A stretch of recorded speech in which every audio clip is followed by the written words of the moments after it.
In high school, I was not a fan of school. If on any occasion you were to enter the classroom I was in and look at my laptop screen, what you would see, most likely, is Bob Ross painting. Now, I have since changed these behaviors in the classroom, in part because now I find myself, at least for the last few years, in the front of the classroom and not in the chairs, and in part because philosophy and Marxism have made me fall in love with learning. However, I don't want to talk about my life in this video, but about the experience I had when the algorithm lords of YouTube suggested a Bob Ross painting video to me a few days ago. One of the things I quickly noticed was how well the process of painting resembled the dialectical materialist method. A few days ago, I did a video on the dialectical materialist method, where I explained that it consisted of the ascension from the abstract to the concrete. The method, in short, aims at coming to know totalities in an integrative, holistic, comprehensive, and dynamic manner, and it does this through this process of concretization, of going from abstract determinations or components towards an understanding of the whole, which is, of course, that which is the most concrete because it contains the most determinations. The process involved in the Bob Ross painting was stunningly similar. You start with a blank canvas, which is, of course, the most abstract and empty starting point you can have, and slowly you begin to add determinations to the canvas. As these proceed, you begin to see what looks like a sky, and then some clouds are added. And under this, you see a lake reflecting the light from the moon or the sun in the middle. Pretty soon, you begin to see trees, maybe a small patch of grass with a little cabin house on top of it. Then Bob begins to focus on the details of the trees, the grass, the cabin, and so on and so forth. At the end, you have this beautiful scenic landscape that just completely takes you back when you consider that just 30 minutes ago, it was a blank canvas. What has happened here is an ascension from an empty abstract canvas to a whole painting. In other words, what has occurred is an ascension from the most abstract starting point to the most concrete, to the whole. Every line painted represented a concretization towards this whole.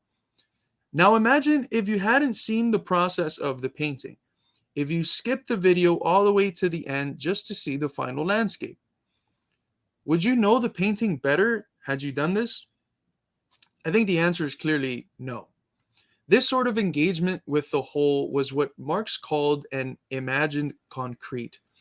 It is a mistake of treating the concrete, or in other words, the most complex, as a starting point. This is what many political economists at his time and in ours are doing. Taking into account the fact that the painting recorded was always the second painting Bob did, he would always do one before the recording. What Bob has done is basically the concrete reproduction of the concrete. The already existing landscape was deconstructed and then reconstructed according to a specific logical order required to reproduce the whole as closely as possible to the one that was already finished. Is Bob Ross a master dialectician? Perhaps. The point is this: it is very easy, especially with these topics which deal with the method, to get bogged down on philosophical terminology. Although philosophical terminology is indeed indispensable, if philosophy is doing its task correctly, that is, if it is grasping the truth of the world and reproducing it as knowledge in the mind, then we should see the philosophical terminology as tools which help us understand the truth we are already in contact with. Most of you have probably watched Bob Ross before and have therefore engaged, albeit perhaps unconsciously, with something that resembles the method so often obscured by academic Marxist philosophers. Yet, I'm sure that if you really sit down and think about it, isn't there something almost commonsensical in it? There is no other way for Bob Ross to attain an accurate reproduction of the first painting without this process of concretization, of adding layers in a manner that is conscious of the necessity of process, of the universal character of interconnection. Likewise, the way in which we can reflect the objective world accurately in our minds is through a similar process of concretization, which is mindful of the interrelations, dynamism, and integral character of the determinations we concretize our understanding with, in the hopes of reproducing the whole in our minds as accurately as possible. This is what Marx does in Capital. He starts from the germ of capitalist society, the commodity, and concretizes all the way towards the reproduction of the capitalist mode of production as a whole in Volume 3.